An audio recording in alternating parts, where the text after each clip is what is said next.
right, so we're going to be talking about specialized knowledge. Remember, the 13 success habits, if we can get that on the screen, specialized knowledge, right?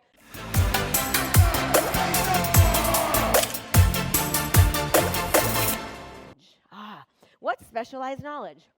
Specialized knowledge is that you are not just a commodity. There are so many real estate agents and so many lenders in the world. In fact, the amount of them has increased, significantly since COVID happened. Alex Mayer is about ready to have everyone get up again. You're about ready to have us get up again with the yawning. Somebody give this man a Red Bull right now. Tiffany, give him a Red Bull. Oh, the champagne's making you tired, my gosh. Okay, all right. You guys have unopened champagne. What is going on, man? What? Wow. Okay. So, specialized knowledge, I actually don't believe I know. Specialized knowledge is one of the things that has made me stand out and be in the top 1% of realtors nationwide, no matter what the market is. No matter what the market is, okay? How did I do that? Well, I'm going to tell you. Okay, here's how I did it.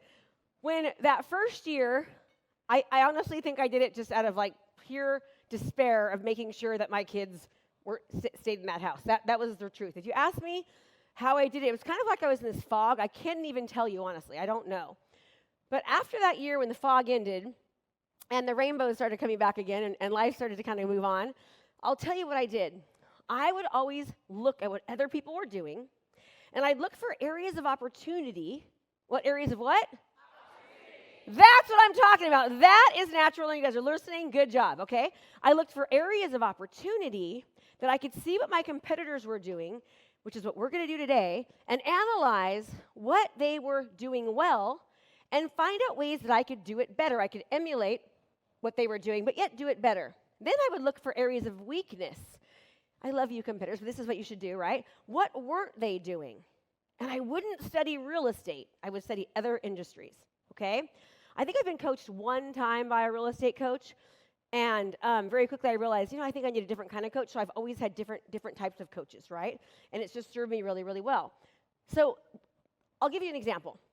Back in the day, when there was just like black and white flyers, which no one would even really use, I had 4-page colored colored brochures on my signs. I'd also take the little CD, and I'd have a little CD holder. I have 50 different pictures on that CD, back when people were just doing black and white flyers.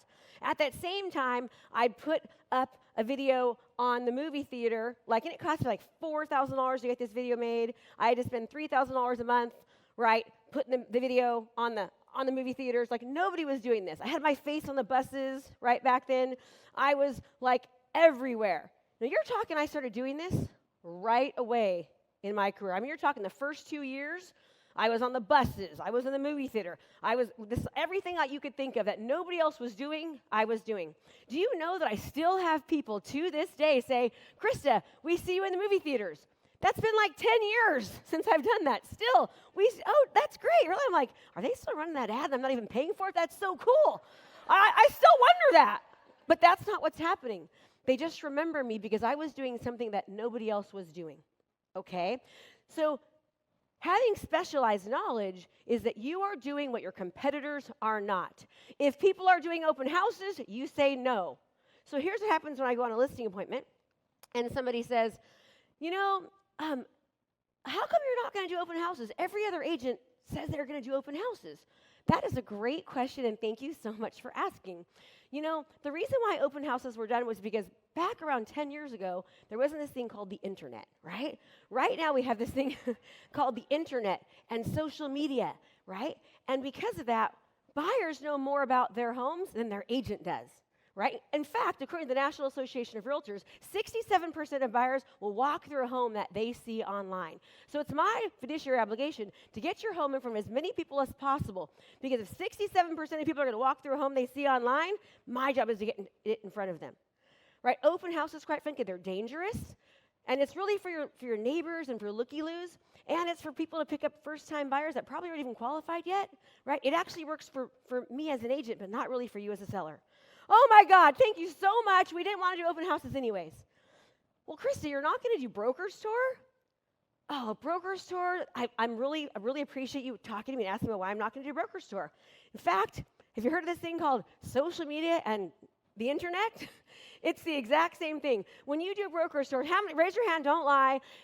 When you had a broker's tour, were you calling all your friends, hey, make sure you come to this house, drop off your card, right? Like, I got to show people that people came by. Can you please do that? I see every head shaking right now. Not everybody half. Head are shaking. Going, yes. When somebody is saying something completely opposite of what everyone else is saying, that is specialized knowledge. When you can show that you have specialized knowledge, just like the brain surgeon and not the general practitioner, you will make more money, you will work less, and nobody will ask you a thing about your commission. When you're doing what everyone else is doing, you are a commodity. A commodity is irreplaceable and it's interchangeable. Okay? When you're a commodity, the only thing that you can do to differentiate yourself is continue to lower your price.